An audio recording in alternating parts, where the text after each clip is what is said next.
a reforma litúrgica de São Pio X cessou quando veio a reforma litúrgica do Papa Pio XII. Sem citar nomes, a divisão que tem causado esse problema no Brasil. Brigas, cortes de relações e muitas outras coisas. Dom Bugnini, Annibale Bugnini. Nas suas memórias, Bugnini, para quem não sabe, foi um bispo que participou da reforma litúrgica do Papa Pio XII e depois sucumbiu no Concílio Vaticano II, foi um dos principais formadores do Novus Ordo Missae. A liturgia do Papa Pio XII foi promulgada em 1955. Esse mesmo Papa faleceu 3 anos depois. Ele obviamente utilizou a sua liturgia, como ele mesmo proibiu utilizar outras liturgias. Ele dava o exemplo usando a sua liturgia que ele tinha reformado. Então, nós devemos ter uma escala de valores. Nós vamos dar mais crédito ao que disse um modernista ou na atuação do último Papa reinante. Con lo cual Pío XII se da cuenta que hay un pase de información a los rusos, a los comunistas, de lo que él había feito. La única manera de que se hubiese filtrado esa información era su secretario de Estado, Joan Montini. Joan Montini, entonces, es separado de la Secretaría de Estado y me disculparán aquí, yo lo aprecio mucho al Papa Pío XII, pero creo que acá fue un poco, yo diría un tanto imprudente quizás. ¿Por qué? Porque la notificación era que Joan Montini se veía con el jefe del Partido Comunista Italiano. Y ahí era donde se pasaba la información para Moscú. Y el Papa Pío XII lo manda a Montini a Milán, una de las diócesis más importantes de Italia. Fue un poco, yo diría un tanto imprudente quizás. Infelizmente, há muitas divisões dentro do mesmo sede-vacantismo. E dentro do sede-vacantismo estão aqueles que tentam colocar limite à autoridade do Papa. Isso ocorre, infelizmente ocorre. São coisas nascidas de uma má formação, infelizmente acontece isso, já seja saídos da fraternidade, sacerdotes saídos da fraternidade, que saem com algumas linhas doutrinais torcidas, ou há casos também de pessoas que estiveram por aí passeando por seminários modernistas, depois saíram, estiveram algum tempo em algum seminário tradicional, seja sede-vacantista ou não, conseguem a ordenação e depois saem pregar ou fazer missões que muitas vezes causam divisão, porque por causa desse ferimento, de atacar o sumo pontífice. Então, é muito difícil promover uma união do clero, sendo que erros doutrinais tão graves como esses são sustentados por padres e bispos que deveriam precisamente atender a todas as coisas dispostas pelo último pontífice. Por exemplo, a reforma litúrgica de Pio XII, né, a reforma que foi promulgada em 1955, que muitos padres rejeitam essa reforma. Porque não é somente escolher outra, é rejeitar essa. Porque ou já colocou as bases para o modernismo, ou já foi o começo do modernismo, ou que o Pio XII estava distraído e não percebeu. Todas essas coisas são um detrimento grandíssimo para a união do clero. Isso é o que divide.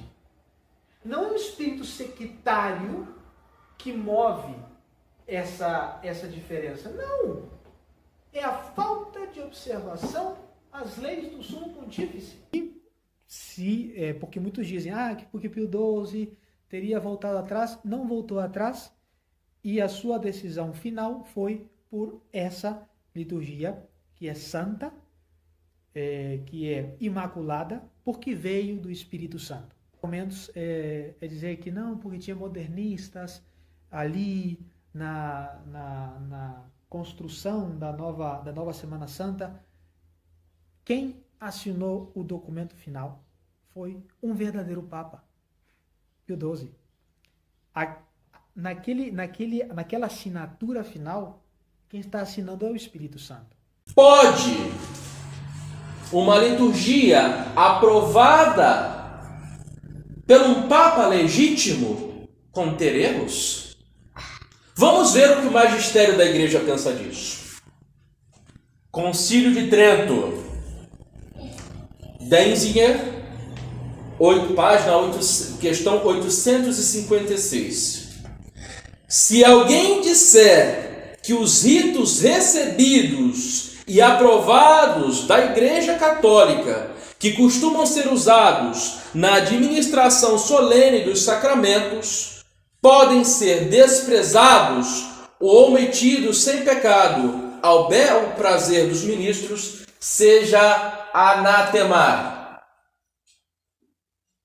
Então, estes grupos, né, alguns ficaram adeptos à liturgia de Pio XII, porque era a liturgia vigente do último Papa, da qual ele promulgou. Então, esses grupos colocam como um argumento muito forte, que seria o argumento da autoridade papal. E, de fato, é um argumento da qual, se nós temos um Papa, nós devemos seguir o que este Papa disse. Isto é a praxis da Igreja, sempre foi. E outros que usam a liturgia de São Pio X, vejo eu que seria por uma questão ou de estética ou de escrúpulos.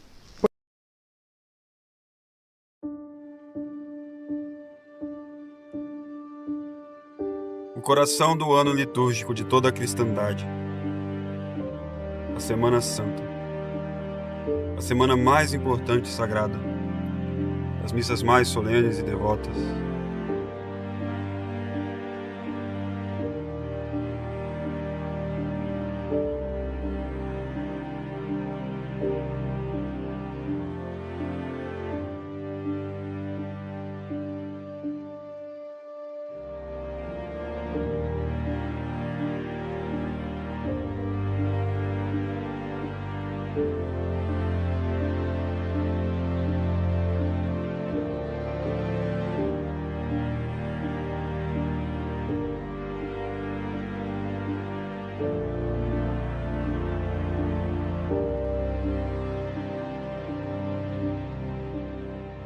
Mãe de todas as liturgias, a perfeição da lei da Igreja traduzida em oração, o íntimo das meditações católicas, a razão de ser da Lex Orandi da Santa Igreja Católica Apostólica Romana.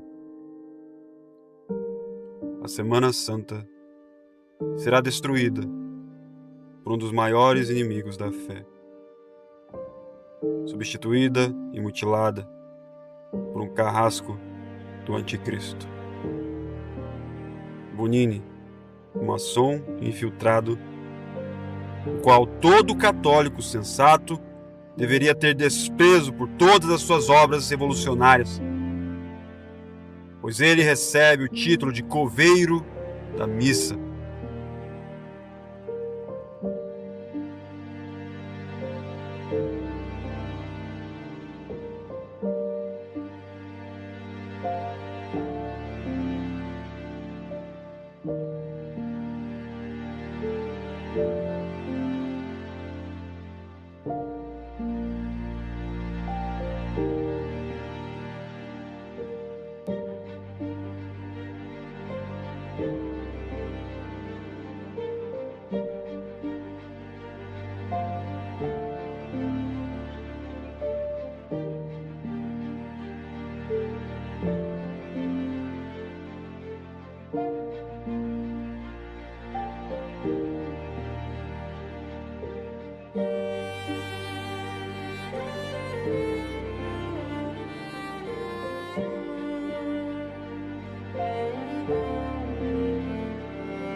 E este é um vídeo em resposta àqueles que me condenaram me anatematizaram por chamar, por dar nome às coisas corretamente.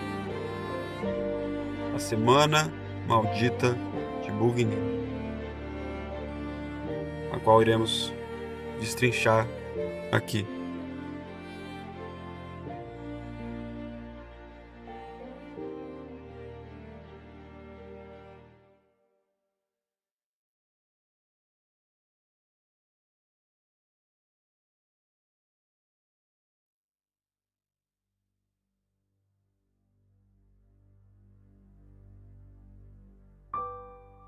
Salve Maria, bom dia a todo o povo católico da terra de Santa Cruz. Quem vos fala é o Dr. Yuri Maria e hoje eu irei falar da Semana Santa, da reforma da Semana Santa, sob o pontificado de Pio XII. E aqui já iremos pôr uns limites do que é o sedevacantismo verdadeiro, daquele que rejeita a tudo o que foi fruto da destruição e da harmonia da Igreja. Todos os modernistas, todos que participaram desse movimento litúrgico em prol da destruição da Igreja. Bonini, o maçom. Esse senhor, todo católico deveria conhecer, porque ele foi, como eu disse, o coveiro da missa, um maçom. Podemos ler uma carta que foi descoberta, que a maçonaria enviou a ele. Diz a carta: Caro Buan, o nome dele maçônico, comunicamos o encargo que o Conselho dos Irmãos estabeleceu para ti, de acordo com o grão-mestre e os príncipes assistentes ao trono, e que obrigamos a difundir a descristianização mediante a confusão dos ritos e das línguas, e de colocar padres, bispos e cardeais uns contra os outros. A Babel linguística e ritual será nossa vitória, como a unidade linguística e ritual foi a força da Igreja. Tudo deve acontecer no prazo de 10 anos. 14 de julho de 1964. E Bonini respondeu: Grão-mestre incomparável, a dessacralização prossegue rapidamente. Foi publicada uma outra instrução, que entrou em vigor no dia 29 de julho. Já podemos cantar vitória, inclusive nas partes essenciais. Foi dada a máxima liberdade de escolha entre os vários formulários, a criatividade particular e ao caos. Em suma, com esse documento creio ter disseminado o princípio da máxima libertinagem, segundo as vossas disposições. Lutei duramente contra os meus inimigos da congregação para os ritos, e tive que recorrer a toda a minha astúcia para que o Papa a aprovasse. Por sorte, encontramos o apoio dos amigos e irmãos que são fiéis. Agradeço a soma enviada, esperando vos ver em breve. Vos abraço, vosso irmão Buan. 2 de julho de 1967. E o que se trata aqui? Que Bonini era maçom e que fez, que foi obra dele, que esteve nas mãos dele, a reforma da Semana Santa. Isso não importa, é isso que se trata. É isso que os católicos estão aprendendo por aí. Vale lembrar que os maçons são instrumentos de Satanás. E o que diz Bonini da reforma litúrgica? Montini: eu fui apenas o executor da vontade de Paulo VI e do concílio. Ele também é um que, após a morte de Pio XII, ganhou mais poder para devastar a Igreja. Eis aí um dos maiores inimigos da fé, Bonini, o arquiteto da Missa Nova e da Semana Reformada. de 1955, sob o pontificado de Pio XII. Sob o pontificado de Pio XII. Não de Pio XII. Não é a Semana Santa de Pio XII. É Semana Santa Reformada sob o pontificado de Pio XII. Porque não foi ele quem fez. Não tem uma vírgula, não tem um parágrafo, nada de participação do Papa. Foi um decreto feito por uma congregação de ritos cheia de inimigos da fé. Qualquer pessoa sensata consegue enxergar que é óbvio que não foi Pio XII que fez isso. E vou chegar a mais, vou falar mais desse decreto. Esse decreto esquizofrênico. Segundo alguns, foi Pio XII. Eles querem nos fazer acreditar que foi Pio XII quem fez, autor. Ele pegou, escreveu cada detalhe, foi ele quem fez, promulgou. E como se ele rezasse a vida inteira, né? Ele rezou desde... Calma, foi 3 anos, promulgou, foi em 1956, 57, 58, morreu. 3 vezes rezou. E 3 vezes, grave-se 3 vezes. Pio XII rezou. Não a vida inteira.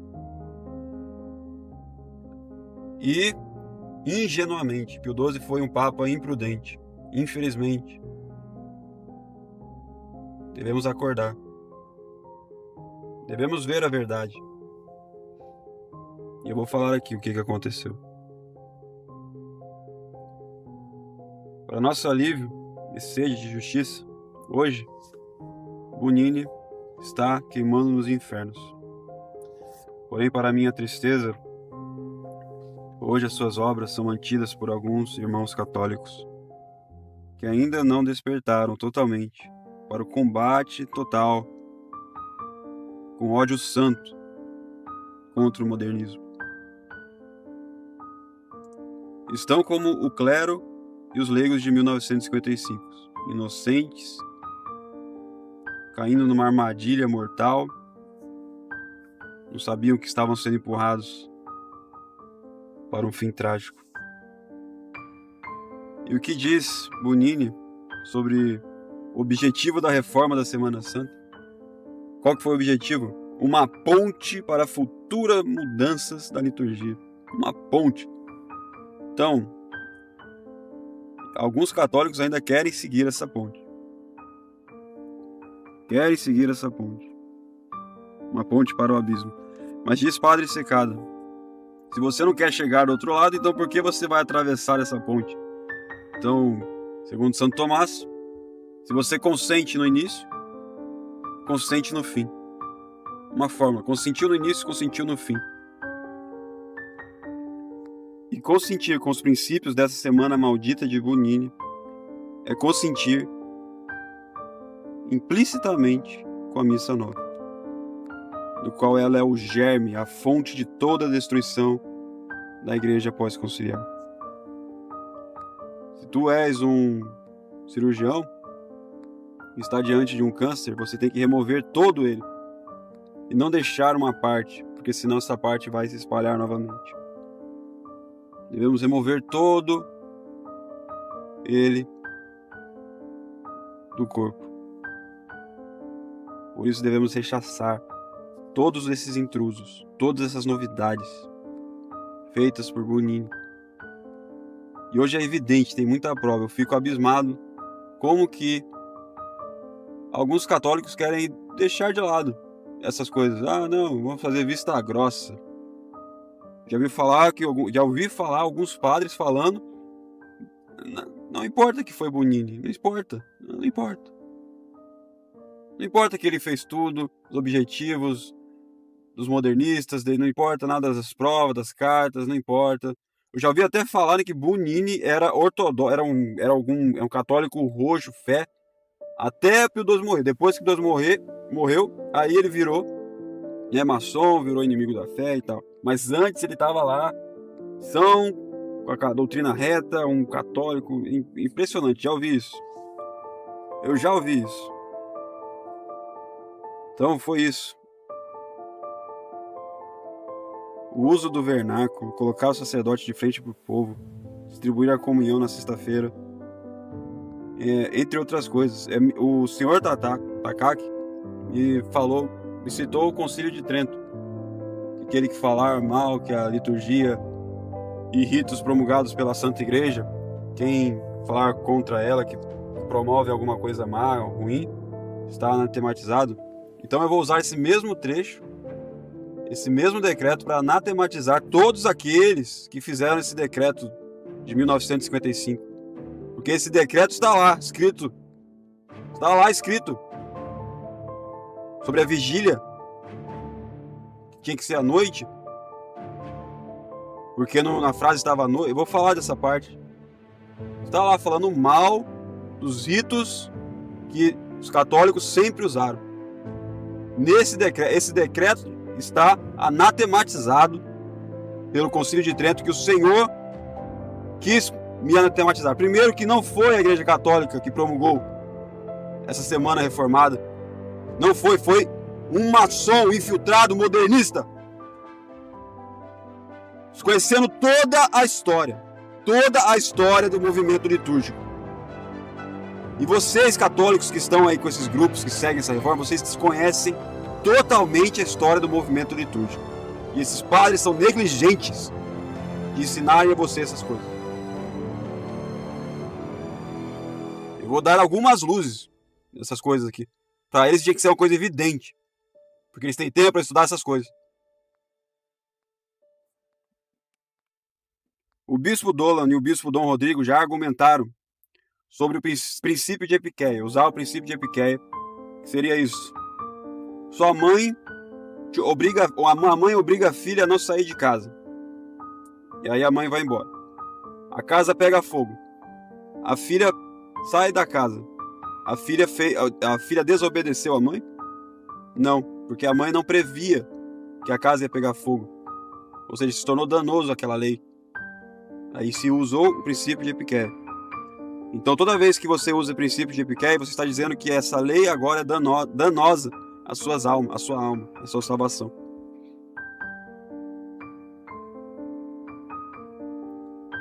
E o bispo Dolan e o bispo Dom Rodrigo já argumentaram o princípio de Epiqueia para a Semana Santa.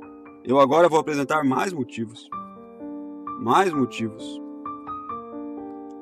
Iremos aqui mostrar a luz das trevas, revelaremos as falácias de alguns sacerdotes sedivacantistas que deveriam ser o terror dos modernistas.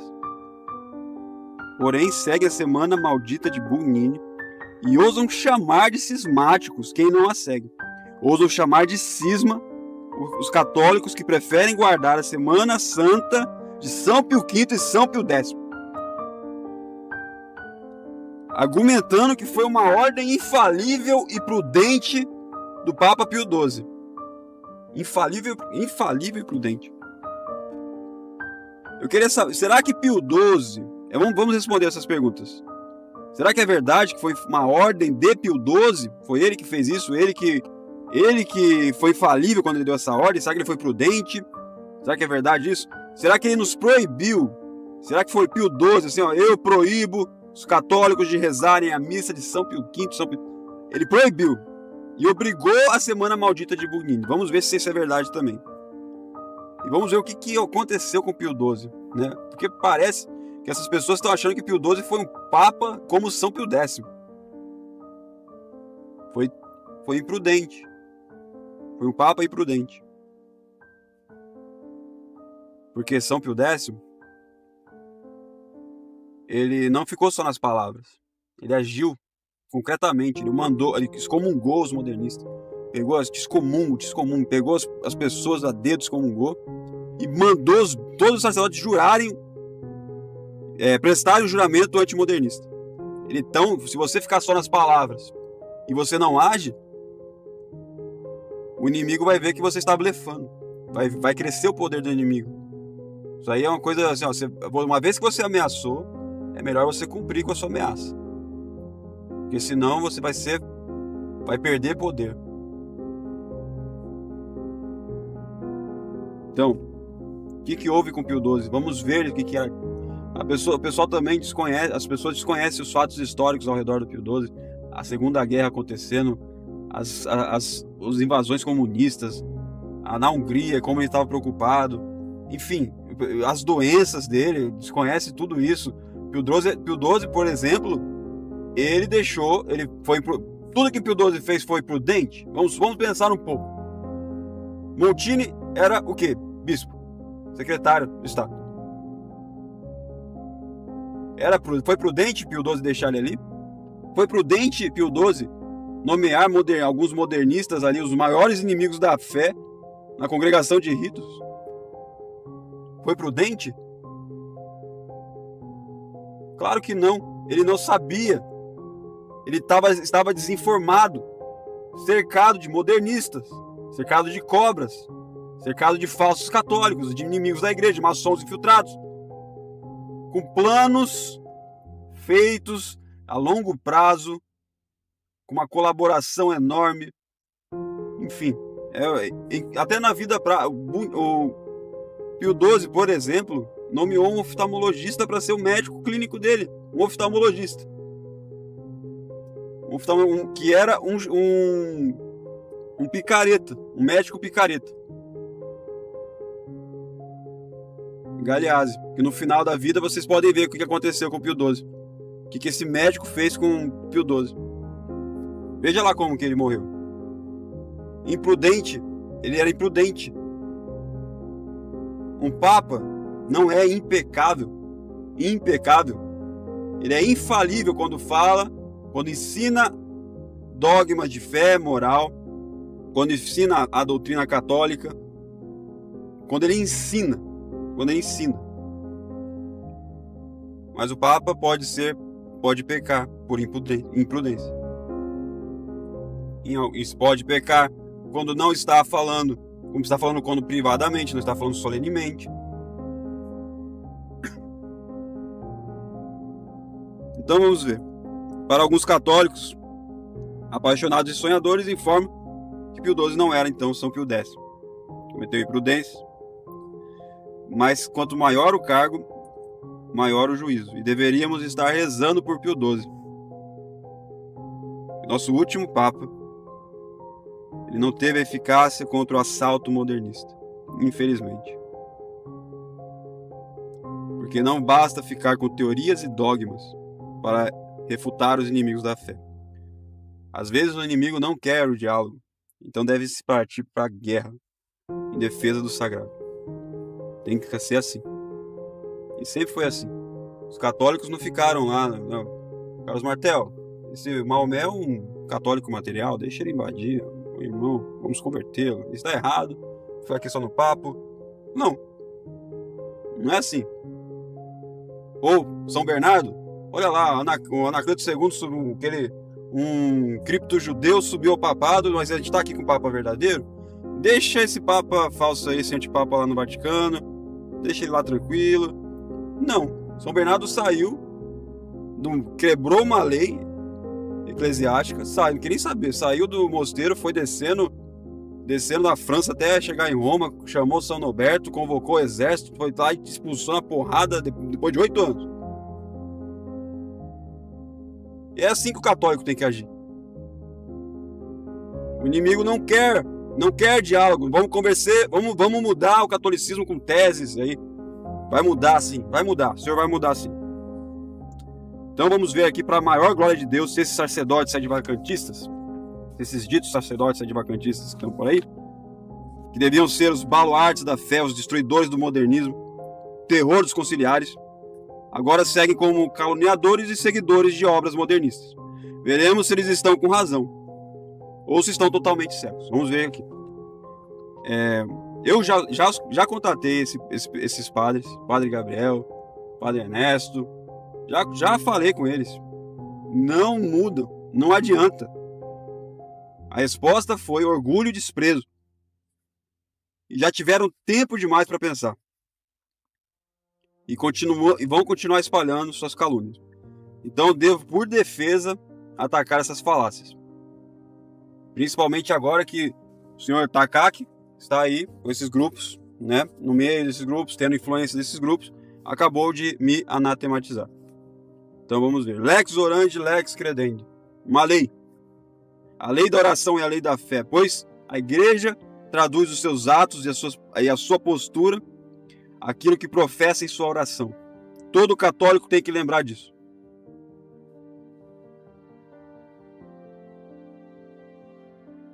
Todo católico tem que lembrar disso. Todo católico deveria também saber desse centro pastoral, liturgia da França, deveria saber desse centro, que foi dali que surgiu tudo isso daí da Missa Nova. Era um centro de conferências progressistas para a reforma litúrgica, organizado por Beaduin, Lambert Beaduin, padre. Ele foi imã para todos os que consideravam no movimento litúrgico. Ali, padre Beaduin, ali tivemos grandes inimigos da fé. Todos eles estavam ali juntos, todos eles beberam desse veneno.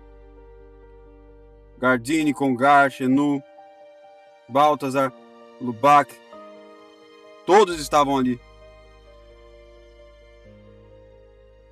Inclusive Gunini. Gunini foi visitar em 1946, ele foi visitar esse centro. Que diz às pessoas, eles receberam a visita do padre Gunini, e o que o padre Gunini disse para eles: admiro o que vocês estão fazendo, mas o maior serviço que eu posso lhe render é nunca dizer uma palavra em Roma sobre tudo aquilo que acabei de ouvir.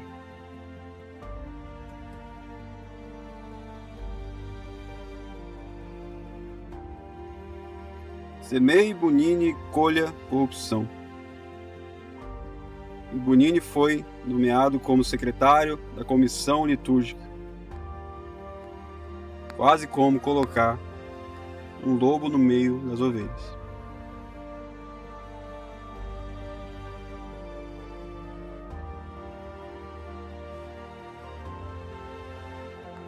E essa comissão, esses modernistas infiltrados, tinham um inimigo.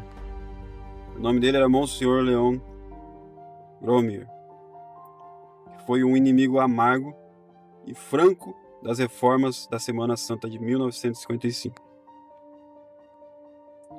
E para quem não sabe, ele era um prelado da Casa Pontífica e cônego da Basílica de São Pedro. Era consultor da Congregação de Ritos desde o tempo do Papa São Pio X.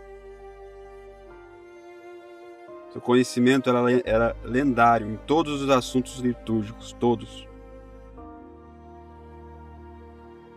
Em 1960, ele deu uma conferência em Paris falando sobre essa reforma de 1955.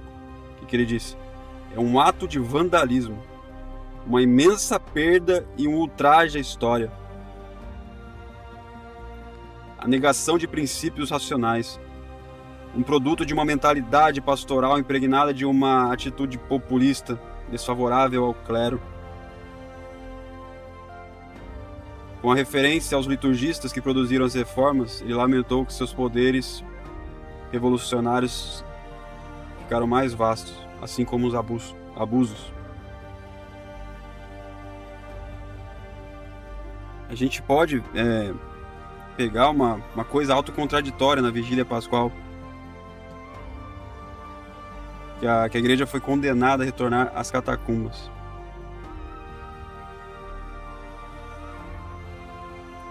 Porque o Papa Pio XII condenou essas tendências de antiquarianismo, né? De ficar querendo fazer as coisas como era antigamente, para ser mais puro a fé.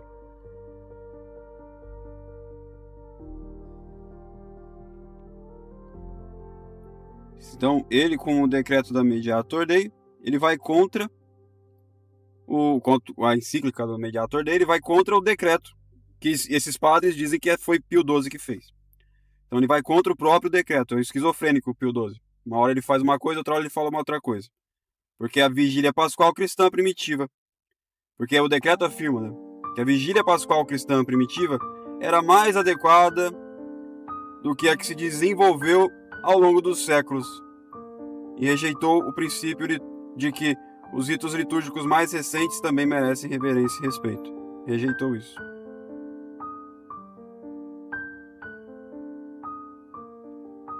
Porque os reformadores disseram que a vigília pascual de sempre havia perdido a clareza original e o significado de suas palavras e símbolos. Quando foi arrancada, né, como diz ele, arrancada de seu ambiente noturno e apropriado, porque tinha que ser noturno. Não estava mais de acordo com os relatos do Evangelho. Então, esses próprios modernistas, desse decreto, já está indo contra o anátema que o senhor Takaki falou. Então, eles aqui estão anatematizados. Quem fez esse decreto está anatematizado. E porque, segundo esses reformadores, havia se tornado prejudicial ao significado simbólico da vigília. E qualquer um pensaria que eles estavam se referindo a uma iniquidade monstruosa que se deve ser removida da igreja. Em outras palavras, a Santa Sé estava afirmando, a Santa Sé, nas palavras desses reformadores, né, membros da congregação, estava afirmando que as orações públicas da igreja celebradas continuamente por muitos séculos, santificadas por longo uso e codificadas pelo Concílio de Trento, eram teologicamente defeituosas e liturgicamente impróprias. Então, eles estão anatematizados. E essas pessoas que estão nesse decreto aí, que assinaram, estão anatematizados. Então, 14 séculos, a igreja estava no erro, então veio Bonini e seus capangas e acertaram o assunto. Muito bem. E que argumento é que eles usavam?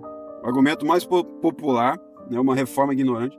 Eles diziam que a mudança da vigília pascual foi o suposto caráter ilógico de acender o fogo e a vela da Páscoa durante o dia. Isso aí é muita coisa ilógica.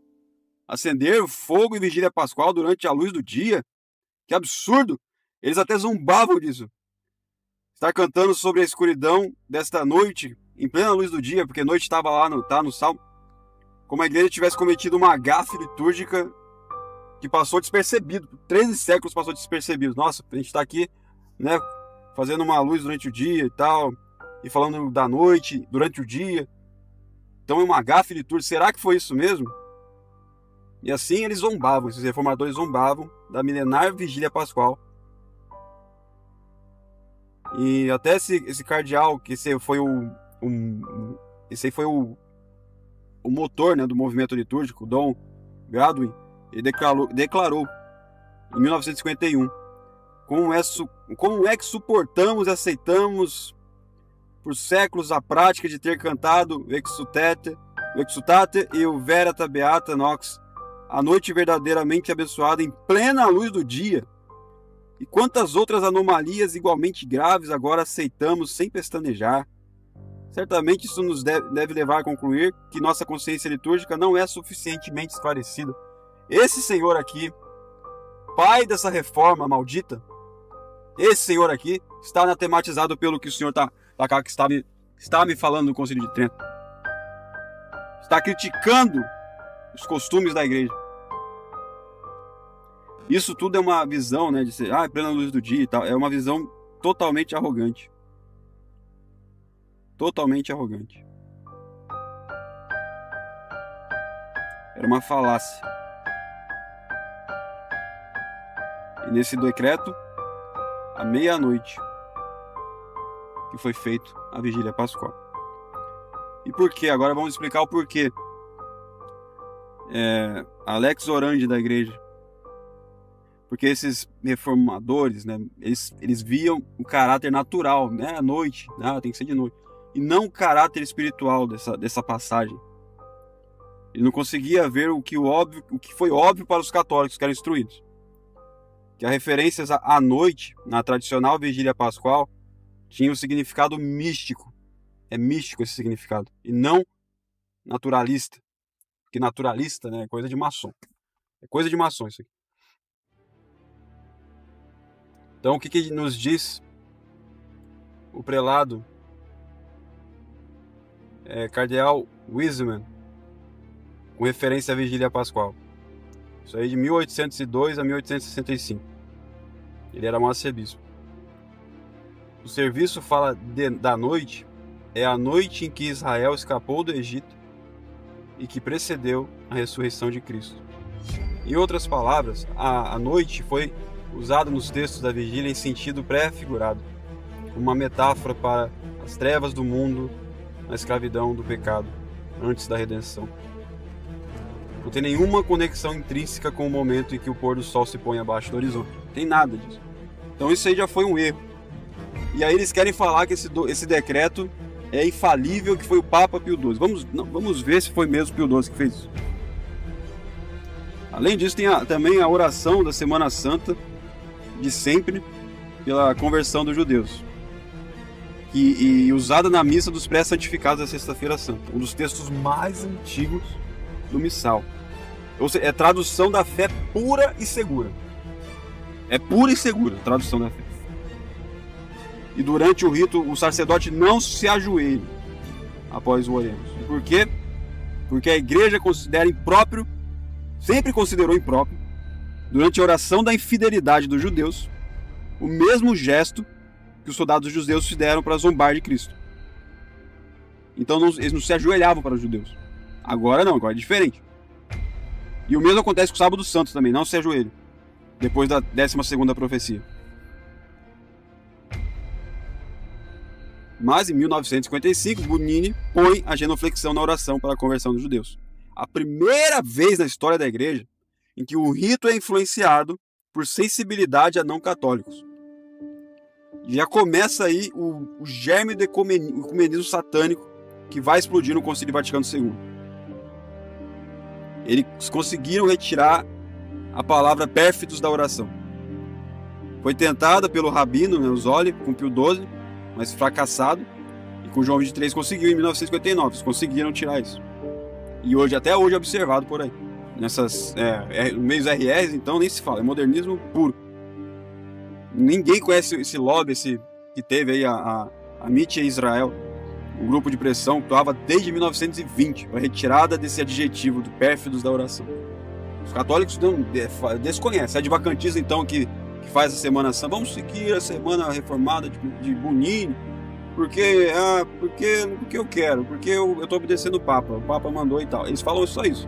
Esquece totalmente essas histórias, essas infiltrações, vamos fazer vista grossa.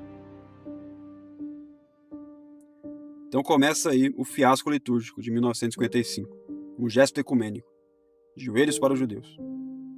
Então devemos lembrar que a lei da oração é a lei da fé. Então você mudou a oração, você vai mudar a lei da fé. E como que Pio XII falhou em ver esse mal no seio da igreja? Pio XII estava grave, preocupado, doente, sombrio. Ele estava sobrecarregado com os males que cercavam a igreja, rodeado de cobras. O confessor dele era um infiltrado. E a cobra mais sorrateiras que já existiram. São Pio X o avisou. Os fautores do erro se ocultam no próprio seio da igreja, tornando-se deste modo tanto mais nocivo quanto menos percebidos. Estamos nós dispensados de celebrar a Semana Maldita de Bonini, feita sobre o pontificado de Pio XII? É assim que você tem que falar, Semana Maldita de Bonini, feita sobre o pontificado de Pio XII. Que isso aí, tudo que eu falei é a realidade do que foi isso. Por que ela é maldita? E por quem que foi feita? Foi Pio XII quem fez, nos obrigou, como querem dizer que esses seguidores dessa Semana Santa maldita? Vamos ver. Foi Pio XII quem fez e obrigou a todos à observação? A resposta é não, não foi Pio XII. Como eles querem falar, foi Pio XII que mandou, não foi. A reforma da Semana Santa foi promulgada em 16 de novembro de 1955 pela Congregação dos Ritos. Presta atenção, uma congregação romana a qual estava infiltrada e dominada pelos maiores inimigos da fé.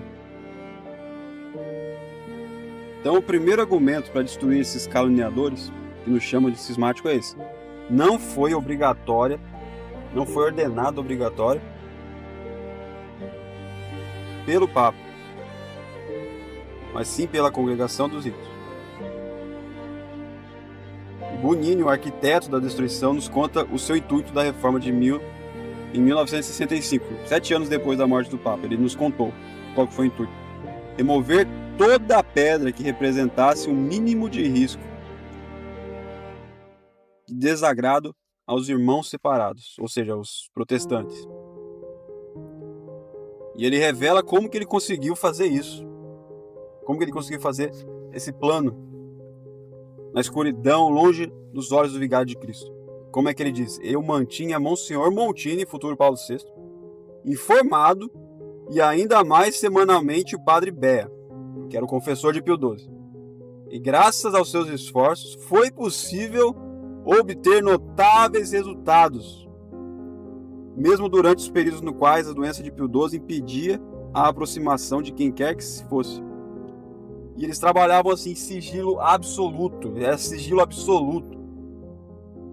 E o Papa sendo informado pelo Montini, pela madrugada. E eles querem falar que esse decreto teve consciência plena de Pio XII, ele estava lá, ele fez, eles falam como se fosse Pio XII que fez tudo. E não contam para você que foi Bonini, o autor disso tudo, os modernistas. Vocês estão seguindo a semana maldita de Bonini. E eles trabalhavam, essas vibras do anticristo. Esse documento Maxima Redemptionis Nostrae Mysteria, de 1995, que obriga os católicos a essa semana maldita, foi assinado por Pio XII. Tá lá a assinatura, Pio XII, eu assino embaixo, pá! Não! Foi assinado por cardeal Carinti, Afonso Carinti, e Sigoniani, secretário da Congregação dos Ritos. Foi esses dois aí que assinaram, que obrigaram. Ou seja, foi uma congregação romana. Uma congregação romana. O documento mesmo, se vocês pegarem para ler, eu vou deixar aí embaixo esse documento. Eu vou deixar aí embaixo também esse documento, esse documento para vocês lerem em português. Foi traduzido. E o documento diz que a congregação reunida unanimemente julgou bom aprovar e prescrever a reforma. A congregação reunida. Então, Sua Santidade decidiu que toda a questão fosse submetida a um especial exame dos cardeais da Congregação de Ritos. O cardeal prefeito referiu tudo isso por menores ao Santo Padre. Então, você está acreditando que o cardeal ali está informando toda a destruição, tudo para o Santo Padre. Então você está acreditando nessa pessoa que está escrevendo esse documento. Então, que designou aprovar os resultados das deliberações dos cardeais. Então Pio XII julgou o que foi dito para ele. Você tem um documento do que foi dito para Pio XII? Eu não tenho, não vou confiar num modernista que está escrevendo esse documento. Se você quiser confiar nesse modernista, que eu tenho provas depois que foi um modernista, você fique com a sua consciência. Eu não confio.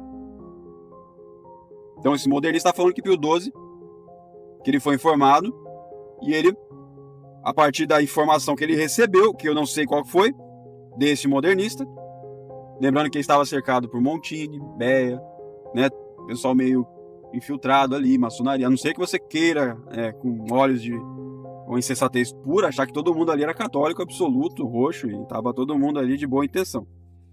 Mas enfim, continua o documento.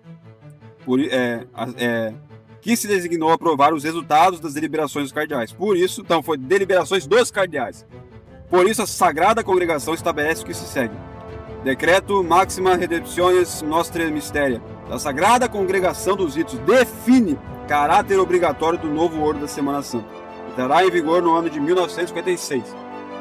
Foi Pio XII que fez, o que obrigou, ou foi a congregação? Não foi Pio XII, foi a Congregação de Ritos. Congregação de Ritos. E o Papa não é impecável. Houve uma imprudência. O Papa é infalível quando ele está falando ex cathedra, ele está falando ali ex cathedra, ele está falando, ensinando para você no documento, ao vivo, ele está te falando para o povo católico do mundo inteiro sobre fé, moral e costume. Quando ele está julgando o ato, então está julgando alguma coisa que dizem para ele, quando ele está falando acho que você tem que votar no Lula. A não ser que ou quando ele está falando de futebol, ele não é impecável. Quando ele está fazendo algo, ele pode ser imprudente. Como já teve na história da igreja, mas teve muitos papas que foram imprudentes.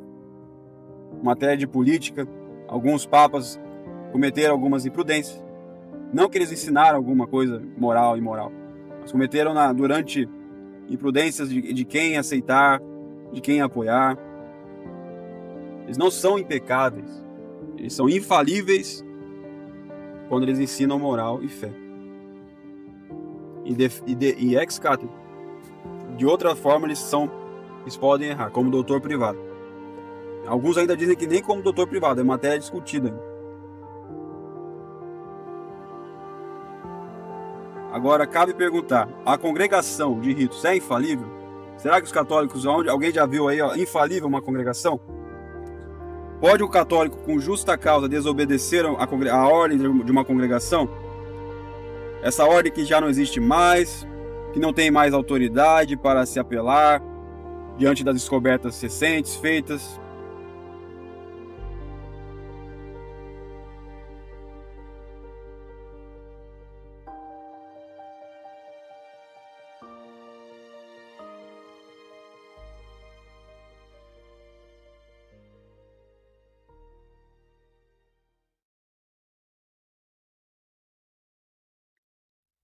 Além de poder usar o princípio da epiqueia nesses assuntos, como já disse o Padre Secada, ainda podemos ver o que nos diz o Manual Básico de Doutrina Católica.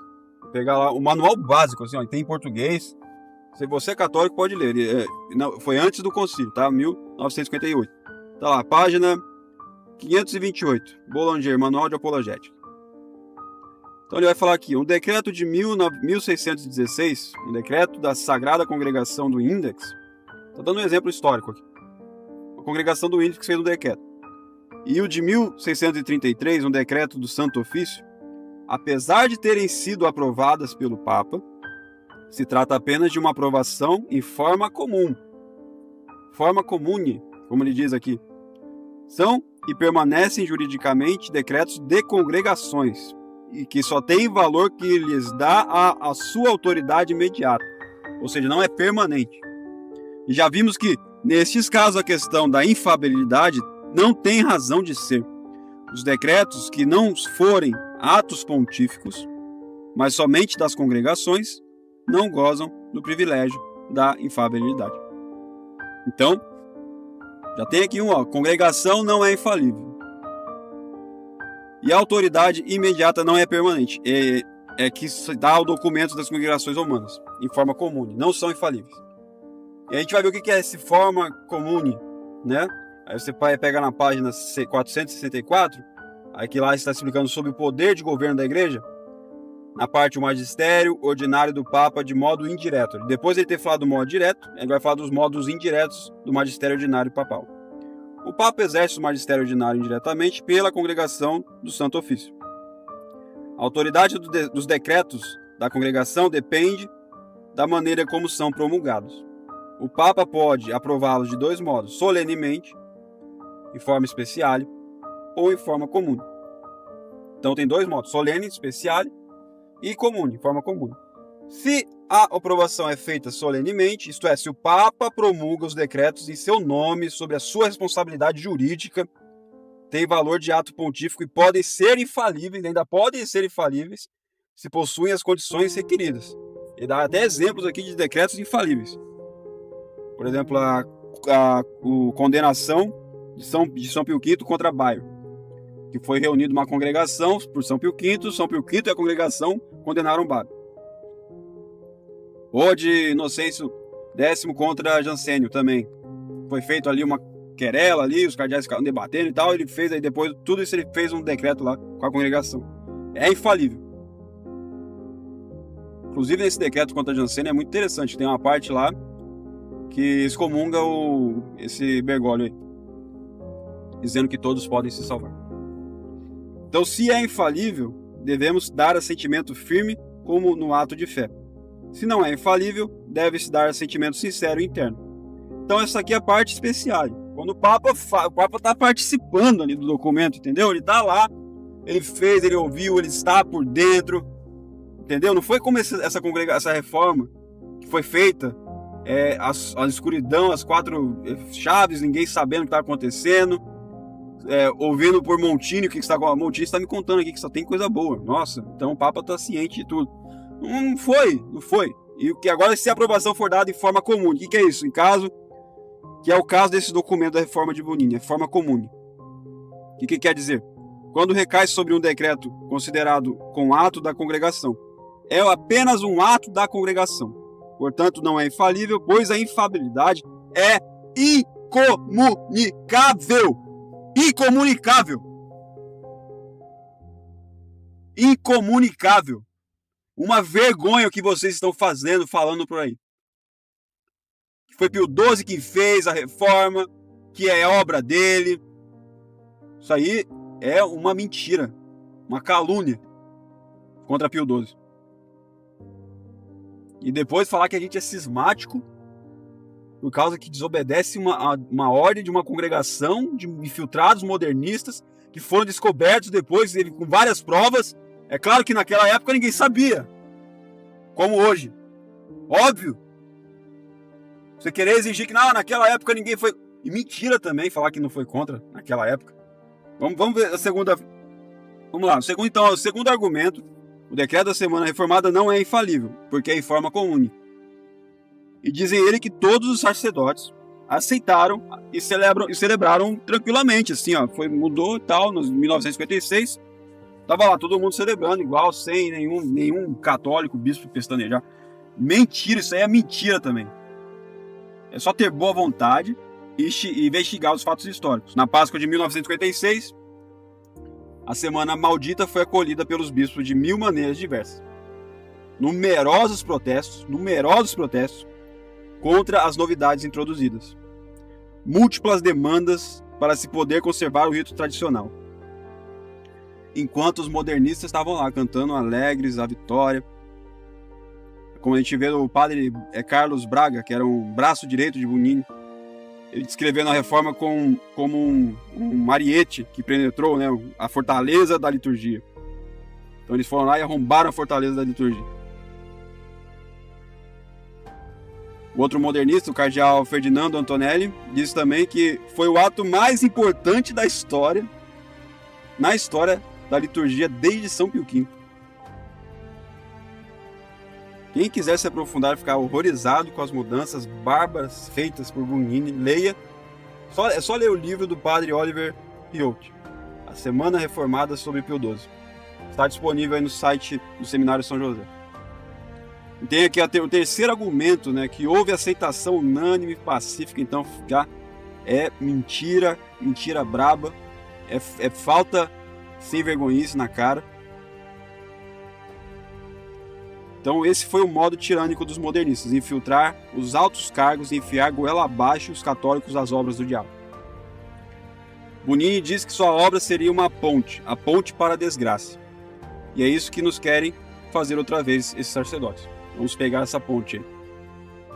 Como diz Monsenhor Dom Ouri, uma boa dose de ilusão e megalomania é necessária para se crer humildemente capaz de forjar uma liturgia melhor que aquela formada lentamente em 20 séculos de tradição.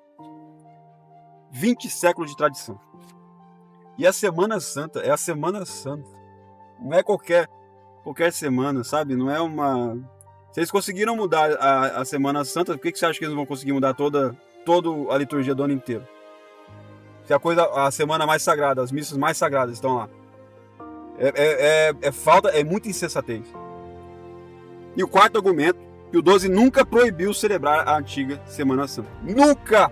Eu não quero pegar um documento de Pio XII e falar, eu proíbo que se celebrem a Semana Santa de São Pio X e São Pio V. Proíbo.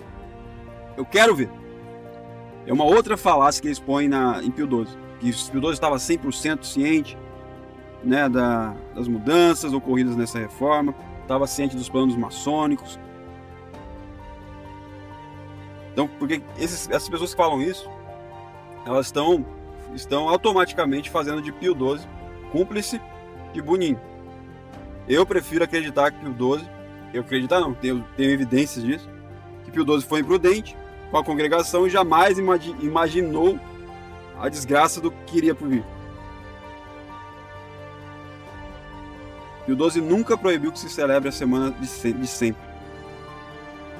Porque é assim, tanto é assim que até em 2020 estava lá em Jerusalém a mesma Semana Santa de São Pio X, São Pio V. Até o próprio Roncalli chegou no Vaticano lá fazendo a Semana Santa nem sabendo de nada. E várias dioceses se manteve a semana antiga. É só ter boa vontade de estudar a história.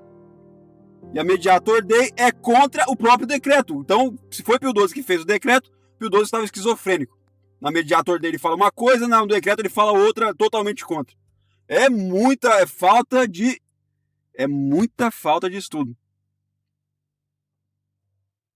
E diante dessas revelações, dos planos modernistas, maçônicos, não existe mais a obrigação de consciência de seguir um rito amaldiçoado por São Pio V.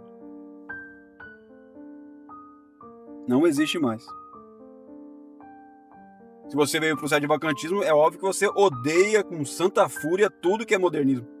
Então você tem que saber as fontes, quem foi, quando ele veio, como que surgiu. E odiar totalmente essas coisas modernas, esses infiltrados. Então eu posso dizer sim que a semana maldita, porque ela não é santa, ela é maldita. Por quem que ela é maldita? Por São Pio V. São Pio V condenou e ela é obra de Bunini. Obra de Bunini, não de Pio XII. Não de Pio XII. Pio XII não conhecia a situação real do movimento litúrgico. Os mais perigosos inimigos do catolicismo eram sustentados e protegidos pelos mais altos escalões da igreja. E eram louvados eles por Beia e por Lecaro. E até assim, Pio XII, tem até a história do Congresso de Assis, que ele fez uma declaração ali no Congresso de Assis para algumas pessoas, em privado, Conferência de Assis, em 1956, uma conferência que estava repleta dos modernistas, os destruidores, os que vieram com o concílio, a verdadeira máquina estava ali, dentre eles Jugman. Então, é muito desconhecimento dos fatos históricos, das coisas, de liturgia, né? Ainda tem aqueles salmos de Beia, que foi ele quis traduzir os salmos em aramaico, perdeu a rima, ficou horrível. Qualquer pessoa com mínimo estudo de estética e liturgia vai ver. E ainda querem... É duro. Então aqui a gente desmontou alguns argumentos. A gente pode usar o princípio de... Pode. Já foi ensinado por padre Antônio Secada e é o que ensina Bispo Dola e Monsenhor Rodrigo. A gente também tem esse princípio que não foi o Papa que promulgou as reformas. Foi uma congregação de ritos. E a congregação não é infalível. Então já desmontamos vários argumentos. Que não somos cismáticos. Acabou a conversa de cismático. Não foi Pio XII que fez, acabou com essa história. Então pronto. Vocês são os mentirosos. E vem chamar a gente de sectários. Vocês são sectários. Vocês estão no erro. Nós somos sede-vacantistas para permanecer católicos. E nunca vamos aceitar nada, zero. Qualquer coisa que venha dessas novidades malditas que destruíram e abalaram a igreja. E hoje estamos aí.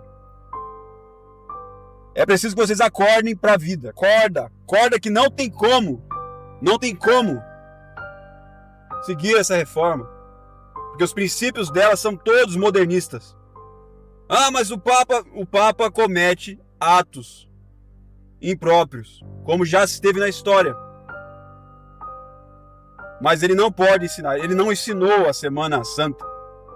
Não foi ele que fez, não tem uma participação dele, nada, nenhuma vírgula, ele não colocou nenhuma vírgula, ele não deu nem o papel para eles se inscreverem. Foi isso. Então você quer que a gente siga essa reforma, que foi feita em 3 anos só, foi negada no mundo, a maioria dos bispos católicos mesmo negaram, só os modernistas comemoraram, os alemães, os franceses, né? É desconhecimento total, vocês são ignorantes, vocês estão pegando esses fiéis estão enchendo eles de abobrinha e ensinando ainda, tem todos eles, né? Padre Ernesto Cardoso, Gabriel Maria, esse pessoal de Bofete também. Esse dito padre Charbel aí, que padre entre aspas. E é difícil, é muito difícil. E ainda agora, o senhor Takaki fez um artigo que eu sou Vitanos. Então, aqui eu convido, você pega o decreto ali do senhor Takaki, pega o decreto, leia, tá? Vai estar ali, ó, um monte de desconsiderações tudo isso aí que você falou do anátema está lá. Eles estão falando mal das celebrações antigamente, litúrgicas. Vou colocar aqui no vídeo também, essa parte. E depois você fala comigo.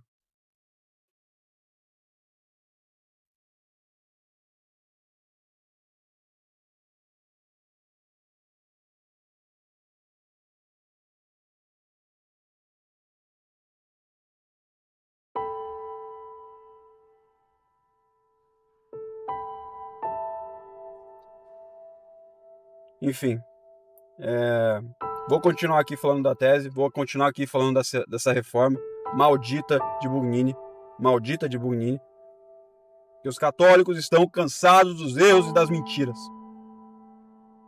Estamos cansados dos erros e das mentiras. Queremos lutar pela fé íntegra, longe de novidades. Salve Maria. Bom dia a todo o povo católico da terra de Santa Cruz. Em nome do Pai, do Filho e do Espírito Santo. Amém.